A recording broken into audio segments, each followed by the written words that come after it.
会跟各位稍微提到，就是说我们在做专案这个项目当中的话，现在既有的这个开发工具当中，我可以直接把我的工作的部分也去做整并的这个内容。那但是呢，这个去做整并的部分的话呢，我们会有2个环节，就是说我们现在的开发团队并不是只有单纯就产品团队，还可能还包含到有 Java、有 Mac 的这个 Xworks。可以把你的大声一点。哦，好。那不好意思，因为那个这几天就是有点季节转换，就有些鼻音这样的话。如果听得吃力的话，再跟我说一声。那我们现在在这个专案当中的话呢，我们可以让我们的这个专案在create的时候，比如说我们现行的这个既有的工作，我们去create新的专案。现在呢，其实都可以通过网页的方式来去做create，所以呢，以前呢，可能大家会遇到比如说如果在用10以前的版本的团队，最大的 challenge 就是说我一定要装一个 Visual Studio， 我才能create team 专案，我才能去做权限设定，我才能去做怎么样。但现在的话呢，全部都是网页，所有的权限、板控的权限，全部都是并到网页的部分来去做处理。而且呢，从13的版本之后的话，你的板控的权限除了集中式管理以外，我们也支援了 Git 的分散式版本管控。所以呢，其实有一些的这个客户里面呢，他们可能是这个是想要去做分散式管理的，那他们可以选择用 Git， 它就不会有所谓的这个集中式的这个管控的动作。好，那我们在这个项目当中的话呢，就是说你可以避免就是所谓的这个权限的问题，或者是网络频宽的问题。以前的话，大家可能会说啊，因为我是集中式管理，所以呢，我可能深圳的团队，我可能上海的团队，全部都要透过专线的方式连到公司里面来去做，他可能就是光 check in check out 可能就觉得很难。好，那越来越多有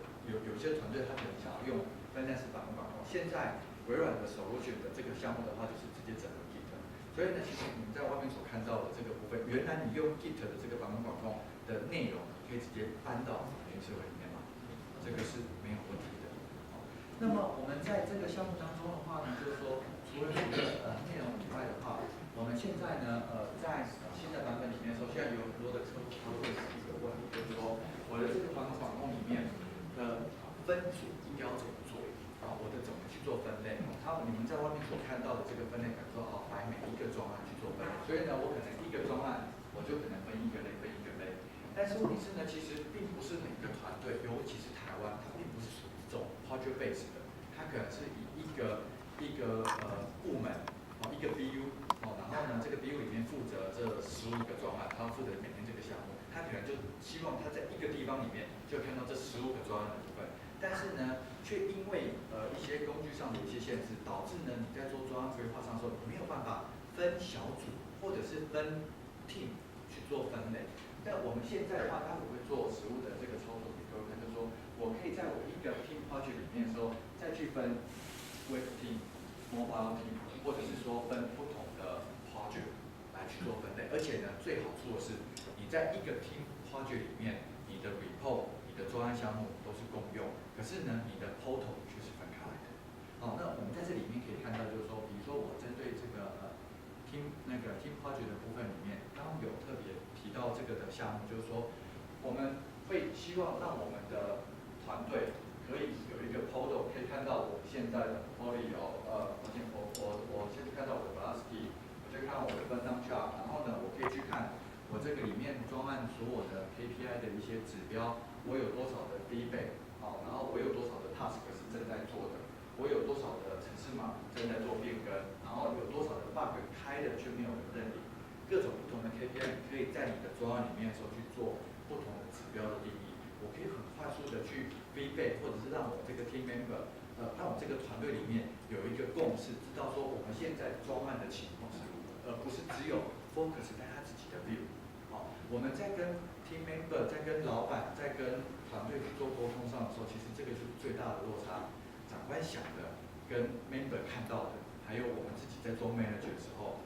有很大不一样的这个落差在。那既有这样的一些指标上的时候的话，你可以去 monitor， 去很快的去 feedback 每天的 status 的进度。那么我们在这个项目当中的话呢，其实最主要就是说我们在 run Scrum 这个的动作里面，可以有自己的 portal、自己的项目，而且呢，我可以看到专属的这个电子的白板，这个 Kanban board 的部分，现在这里面都有去做处理，这个都是原本在2012以后的版本里面都有 support。那这里面的既有的工作task，就是我们这里面可能会去分成这个有 new active 的行为跟 done。那大家可能在去做管控上的时候的话，会有两个问题这也是我们在团队里面要去做这个比较大的 challenge 的如果您的专案的部分的话是比较属于需要有一个流程来去做控管的话，那我会比较建议各位你用 Agile 的 process。那我们在这里面的话呢，就是说，我们曾经有一个客户，他用 Scrum 的 process， 这个只要是 bug，在 Scrum 的 process 跟 methodology 里面，它的bug 的定义是跟 requirement 是同一个 level。也就是说，你开一个 bug 之后，它出现在这个的项目里面，你要再开 task， 说，我这个 bug 要怎么去做解决。可是呢，如果说您的团队不是用这样子的一个思维再去做思考的话，其实我会比较建议各位，你们的 process 用 Agile 的 process， 然后呢，这个工作流程一样是用 Scrum， 这个没有问题。那这个部分里面的话，我们一样我们在做工作的分配这个大家其实现在都有做过，就是说我们的分档要做的任何的变更，那我们这个分档效处理它就会同步的去更新，这个也是现在在团队里面常常做的事情。那我们一样的会希望透过这个电子白板的有很多的客户他问我，就说我到底要不要用 Scrum？其实呢，不外乎就是确保，就是说我在做各种不同的维度的分析上的时候，我可以立即看到，说现在 member 比如说Dan哥是我的 member， 然后这里面它有多少个工时是我还没有算的，我的 total 的工时我现在比我整个结案的时间我还有3天，然后呢我 total 有36个小时，现在我已经在21个小时，那我就代表知道说我还没有buffer，我还没有这个项目可以去做调度，可以去做支配。然后呢，如果我这个项目里面超时如果冲出去超过的话，那我在这里面我就可以知道说我到底是不是需要再做延期，或者是要加那个，或者是做加班的工作。从这个项目里面很容易去做分析，它会有一个统计的一个概念。那么在这个都是原本在12里面的版本里面是我们提供的，可是现在呢，我们会希望就是说，这个是 team member 就团队的 view， 我们希望说把这个 view 再往上拉一层，让我们这个比如说提出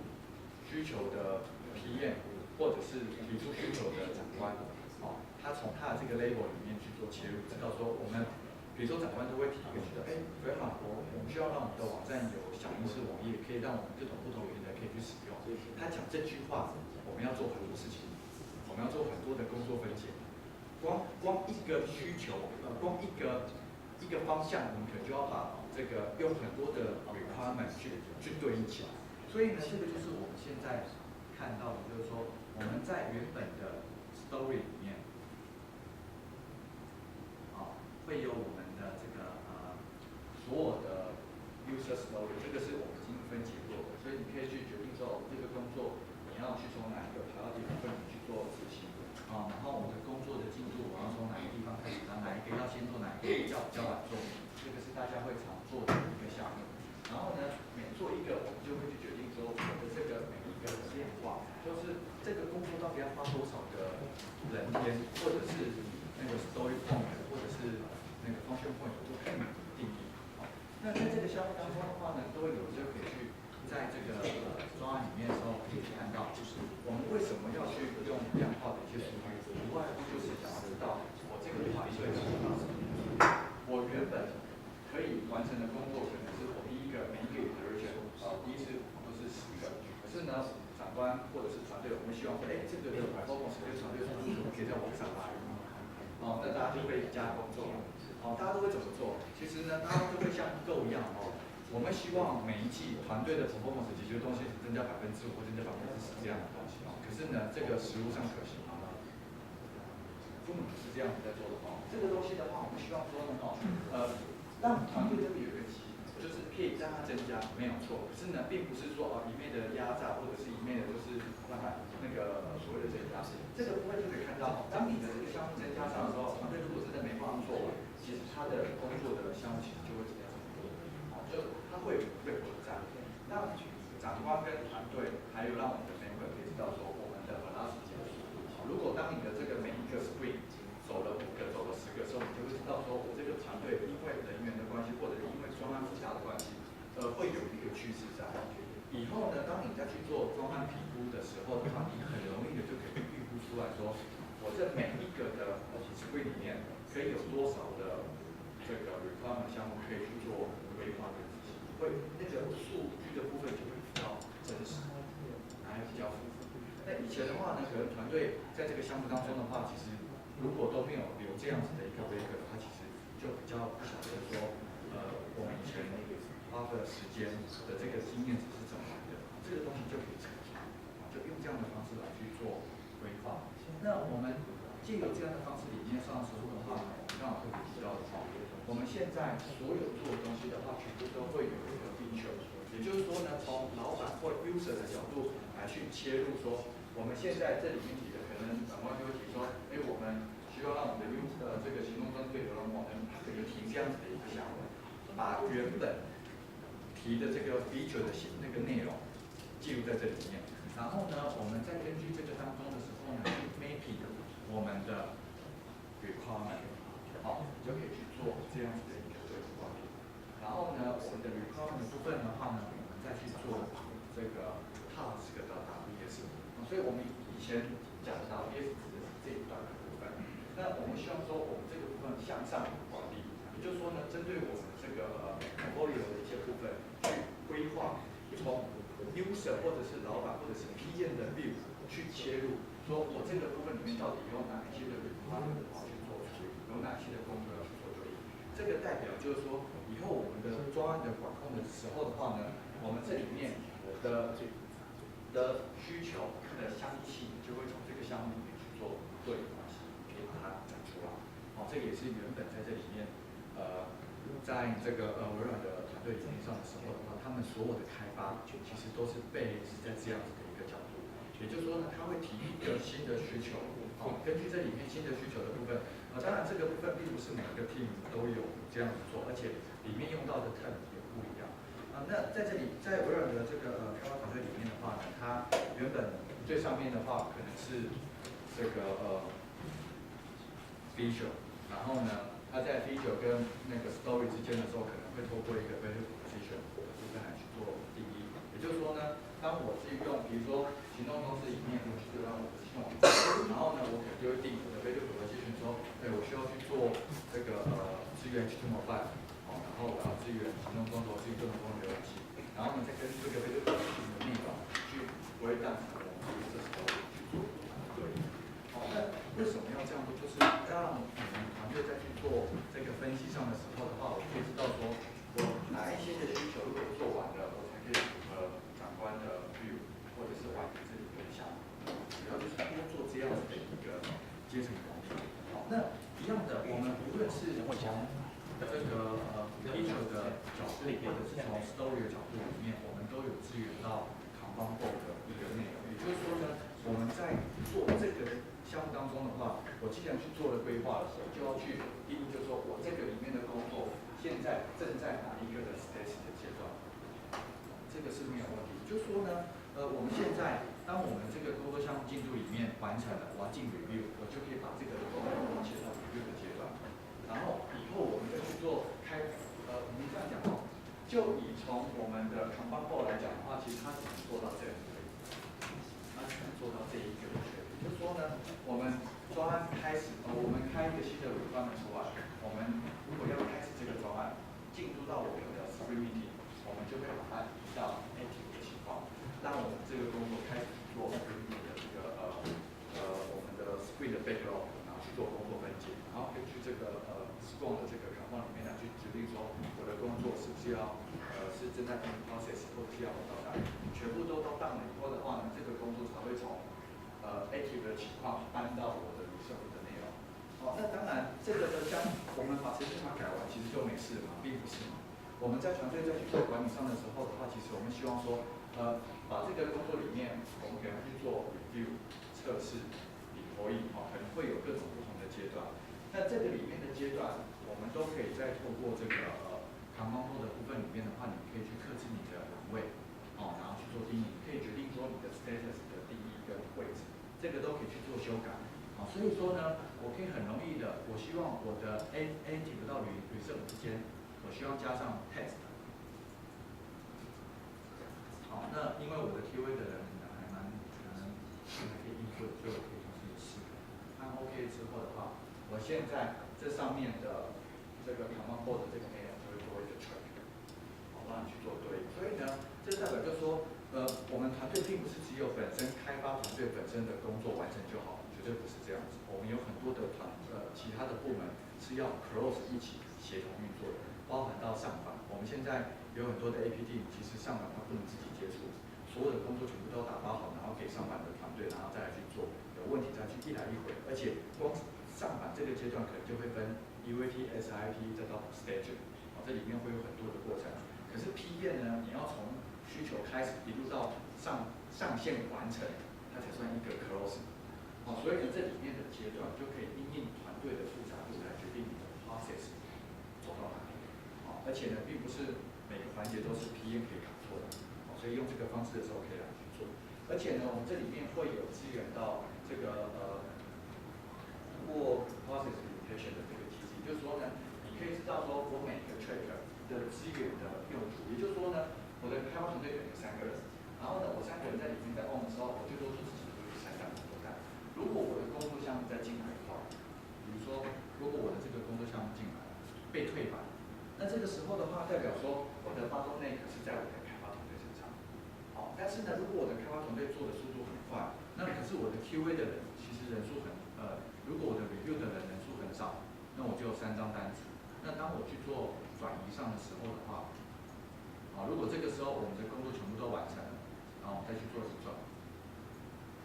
你的 review 的部分就会知道发动量是这样。所以如果这个时候你拼命赶着开发团队去把东西完成，其实你的动作还是没有办法smooth的来传。所以呢，其实 PM 很辛苦，就是我们在 coordinator 的人要协调是如何让这整个生产线不同的部门在协调上的时候，可以很smooth的每一个 trigger， 每一个项目全部都满载，工作都是满的，而且你的东西都不会卡错。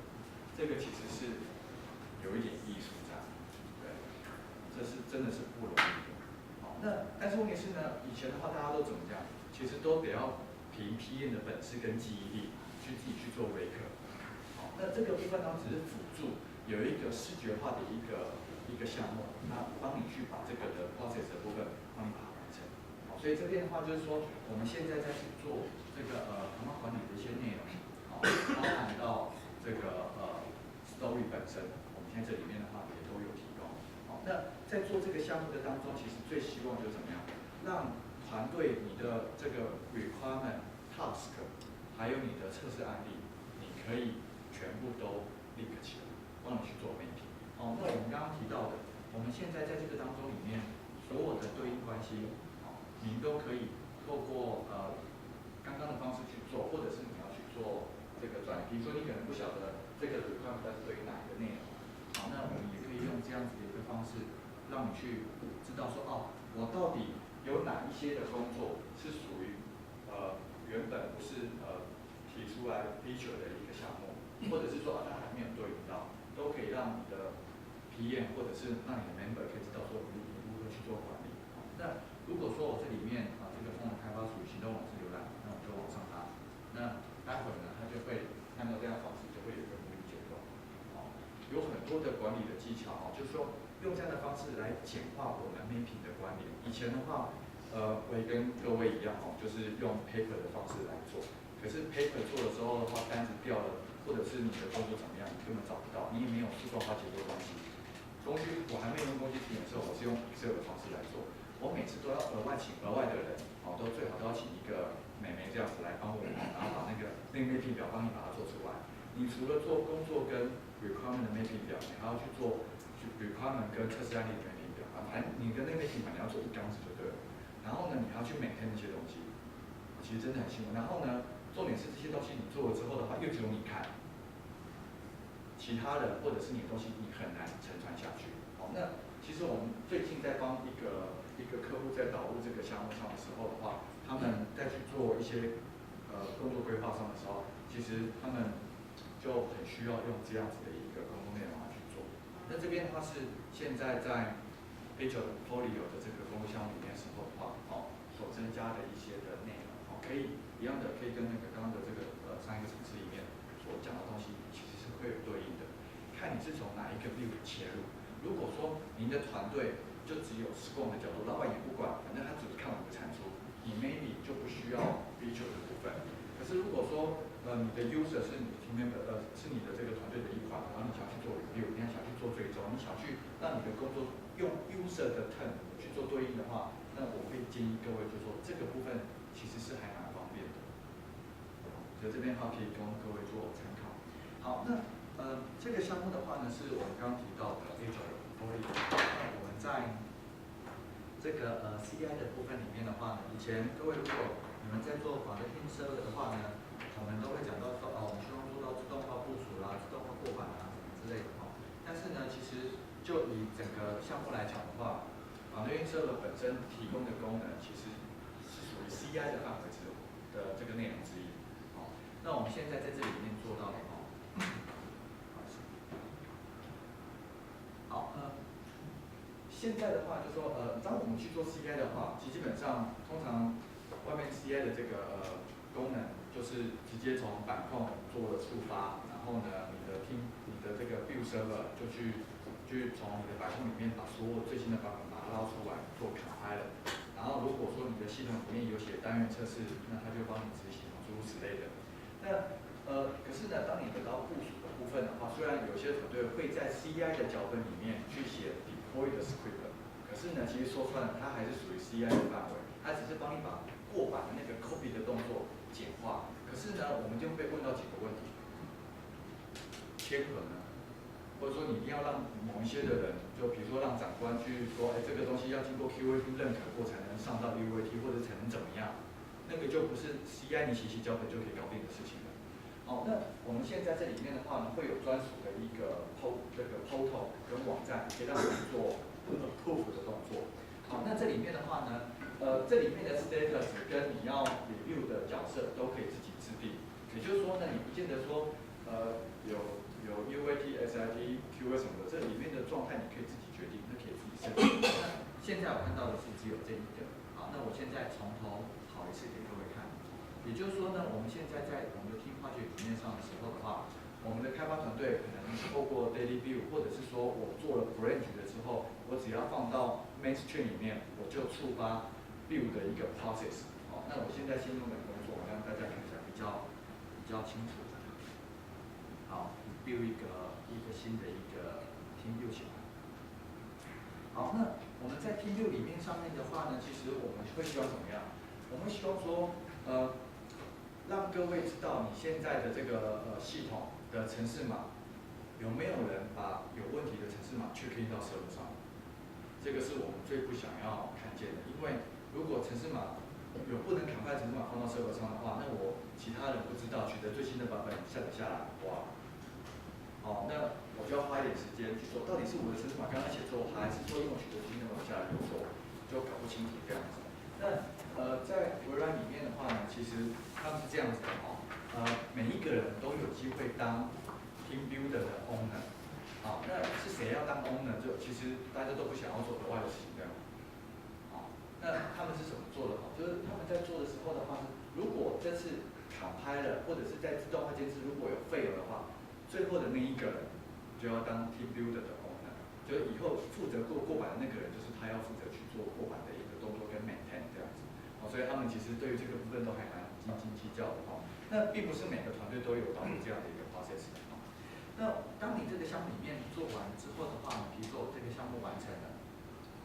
这个当中的话呢，它就会去记录说这个是什么时候做的，是谁去触发的，然后呢，你哪一些的这个单元测试跑了没有过，compile的如果正不正确，然后你对应到是哪一个的 requirement。我们刚刚在做 Agile 的 portfolio， 所有的 requirement 的 link 跟 task link 就会自动跟你的版本管控去做连接。那如果说您的板控不是在这个如果您的工作单跟你的板控是分开来的话，这段你可能就看不见了。那我们在这个项目里面可以稍微看一下，就是说我回到我回到 build 的这个 server 里面上，那个 release manager 这个 server 上的时候的话，我就可以马上得到一个新的一个 track，可以知道说哪一个的件式呢是需要你去做一个 approve 的一个动作，就会在这，然后这个阶段是谁？这里面的话就会有，所以我们现在 compile 做完了，我们一定怎么样 ？PM 或者是我们会有一个 owner， 我们要去做 review 嘛，然后确认就是这东西可以进到 QA team 这样子。这个时候的话呢，我们就可以去决定有哪一个人员，比如说透过那个Green Calendar 这个项目文件去做 review， 然后呢，我可能就会决定去做一个approve 的一个动作。那我可能就会看一个系统，这个系统的话，我现在在这个专案里面。其实是可以正常的显示，好，然后呢，当我现在回到这个项目里面的时候，我可能就会觉得说，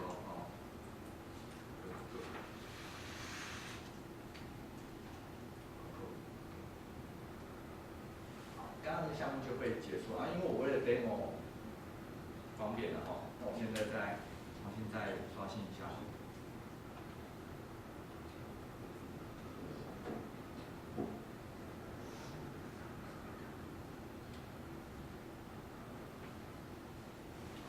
刚刚那个的 track 的部分的话，它就会帮你把这个的程式码从 developer 的那个建制的内容，帮你 deploy 到 QA 的项目。那这个东西再去做 deploy 这个动作的话呢，它并不是说从头再 compile 一次它是然后既有的这个项目里面拿出来之后，然后再把这个内容里面 deploy 到 QA team 或者是到 stage 上面。好，那如果说这个项目里面确定没有问题。那我现在就继续在做这个 proof 的动作，所以可以看到我现在的这个角色不一样你可以是一个 group， 你也可以指定某一个人，尤其是在台湾里面上的时候，我可能需要2个人去做验证，这个项目里面也可以去做这个 double confirm 的事情，这个也没问题。好，那我待会给各位看一下里面的这个设定。那一样的。当我们在去做最后的确认的时候，我们就会决定说，我们最后要上到 production 的这个阶段，我们可能会先进到我们的 staging。那这个时候的话 ，staging 做完之后的话，大家可能会决定说，这个里面内容到底是不是 work 的。那我们可能就会再透过那个Prada 的 owner 或者是 infra 就过版的 owner， 我们来去做proof 的动作。那在这个项目里面，如果说做完的话，他就会去做处理。如果说他可能觉得这个我上到 QA 这个版本，他可能觉得说，我这个里面 create 的这个功能，觉得是有问题的，那 maybe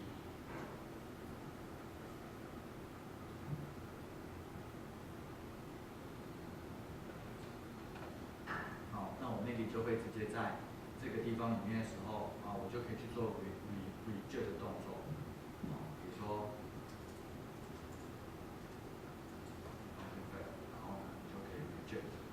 这个工作就会被取消掉，你就不会去做过版。那你也可以通过 reject 的方式，把原来过版的那个版本还原，这个也都可以去做这个的处理。那我们在这个项目里面的时候，其实这个需要做什么事情？这需要的是说，我们会有一个track 的一个 process， 你会所有每一个阶段的记录，它都会帮你记录下来。然后你会知道说我现在的 current stage 跟我最后的步骤，跟我做的内容。它这里面都会去做记录，而且呢，我们在整个的 traffic 的 overview 里面上的时候的话，我就会知道说，我当初去做这个开那个自动化建制的版本上的时候，我就做了8个版本。我刚刚在做那个自动化建制那个动作的时候，就有8个。然后呢，我有一个系统，那这里面我进到6次进到 QA 的这个 process 里面，有2次进到 production 上。你就可以从这样子的一个项目的时候，可以知道，就是说大家在哪一个阶段被踢回去的次数多。以前的话，你可能要靠人工的方式自己去做记录，自己去做 check。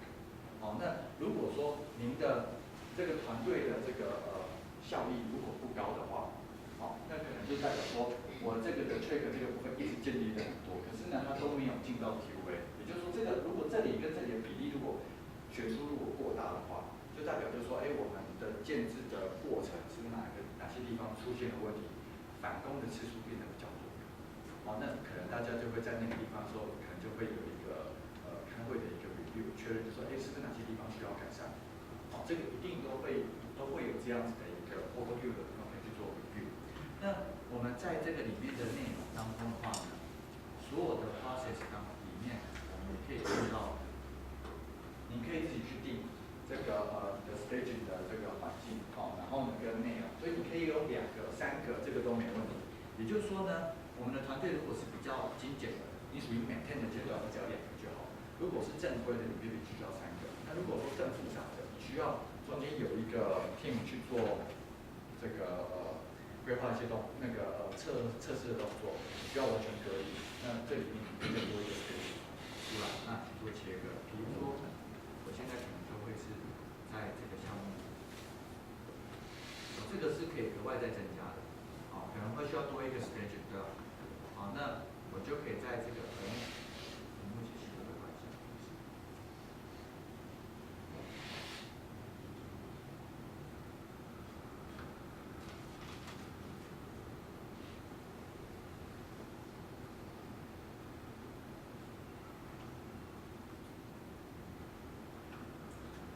那我们在每一个阶段上的时候，比如说我们可能进入到我们的 staging QA 跟我们的这个环境上，我们需要有些人去做proof 的动作。那这边的话，你都可以去选择，比如说我想要去加上哪一些人是需要去做 proof 的，你可以by member 或者是by team， 这个都 OK。只要这个 team 有一个人approve，或者说我们希望这个 team 所有的人都要可以接到，可是至于谁去 approve，一定会有一个人去做处理。那这个你也都可以去做，所以你可以说我希望是由我们的operation team， 然后呢跟上线的 owner 就一样，去做处理。而且呢，这个是2个人，如果是这样去做定义的话，代表说必须要2个人通过了这个的 track， 它才会生效。所以我们在这里面上的时候的话，我希望就是说，有一些的机制可以去做简化。以前的话，这个动作大家都要怎么做？大家都要自己刻一个系统，然后呢自己去跑一个流程。这个流程跟板控跟建制都还是独立的，签合都跑完了，然后我们再去做过完。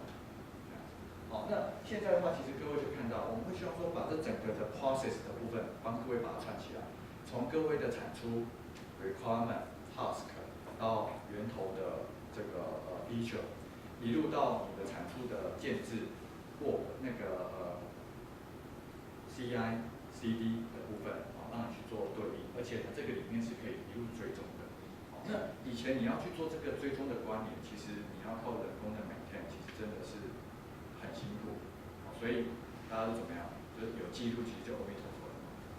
那现在的部分就是用这样的方式来去做。那今天的这个内容的话呢，大致上就大概花半个小时时间，把这个专案管理的这个 Azure 的 portfolio， 然后呢跟 deploy 就 continue 的 deploy release manager 的部分呢去做一个对应管理，让大家知道现在在我们最前端跟最末端的部分都有一个关卡可以卡住。那我这边的话，不知道大家有什么一些问题？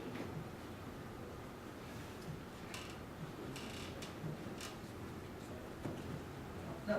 大家可能会比较好奇，就是说我们这里面怎么去做 process 的定义的我们在这个里面就是用 workflow 的一个 process。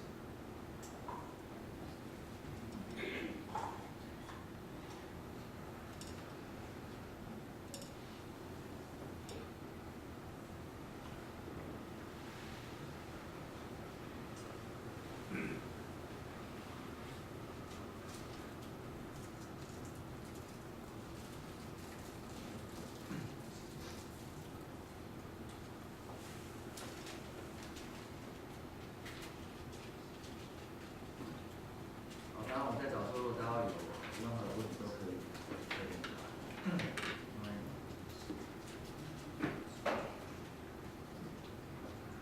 另外再提一下就是那个，刚刚我们其实提到很多那个云的事情嘛，就是 Azure 的东西。那大家知道吗 ？MSDN 的账号，每个 MSDN 账号其实都有一定时数，每个月免费的 Azure 的使用权。只要利用你的 MSDN 的账号就可以去开通。那阿奇每一个月有150块美金，然后 Premier 有100块 ，Professional 50块，每个月。好，那$150，如果以 Ultimate $150的话，其实可以用到，我们有个只要大家可以用到3个 VM， 你可以在上面开3个 VM， 然后每个 VM 每天 run 16个小时，都不会超过那个 usage， 所以其实这个是蛮大。所以假设有一些你们有一些测试环境，可能临时去找机器找不到，对不对？很麻烦，说你要申请办机器找机器找不到，赶快想到用你的 MSN 的 account， 直接在Azure开，大概现在不用 credit card 都不用，好，都不需要 credit card， 不用认证，好，所以直接就用 MSN 上去就可以用。那刚刚我特别提到，就是说现在这里面的话，其实 deploy 的那个的动作一样都是透过 workflow 的一个动作来做，但是呢，你要自己去刻那个 flow， 其实太辛苦了哈。那在这里面的话呢，其实它都有现成包好的 package， 比如说包含到 server、component、Azure、RS、INI 档，这里面都有。那这里面的档案的部分的话呢，其实不外乎就是说，比如说我们可能会想要怎么做，这个全部都是一个贴谱里面的一个 item， 比如说我们可能会想要去 create 一个 action pool， 你可以把它拉过去，或者说我要去设一个虚拟目录，或者说我要去 remove， 或者是 recycle， 或者 create， 这个里面都有去做这样的一个内容的定义。所以你可以做怎么样？你可以去做 NLP 不停机的过版的机制，你可以针对第一台 shutdown 的时候，就是先停机，然后去做等待，更改完之后起来，然后再把另外一台转移过去。这个是可以去做这方面的控制的。好，那当你这样在做的时候，比如各位看到这里面包含到去做变更的动作，跟其实这个其实它不复杂，那包含到 create， 各位看到包含到 rollback， 这里面都有。也就是说呢，我们会怎么样做？我们以前其实都跟人工的思维一模一样，我们人工去怎么去做还原处理，一定是把原来的 folder 整个把它变下来，然后放到某个 folder 里面。然后呢，如果还原有问题的话，就是把它改，就在干同样的事情这样，没有了。好，对，不用想太复杂。你原来怎么做的，就只是把那个动作脚本化，说，这个东西是属于 rollback 的行为，可是你要从哪里抠，你要跟工具讲，你才知道。对，是。可以问一下，那里面的那个流程都可以自己定义？都可以自己定义。也就是说，这里面的这个 track， 你的这个地方里面可能会需要有一个判断条件，如果做完了。然后失败了什么时候，那你再去做 rollback。像我们最近有一个客户，他就跟我说，我系统上线的还不够，他这个的系统他会用到别人家的 web service， 他需要去聘那个 service 到底会不会通。如果那个 service 如果不通，我全部都要 undo， 这个是可以做的。就大致上就是在做这样的一个行为，这样子，就是只要你能脚本化，你就能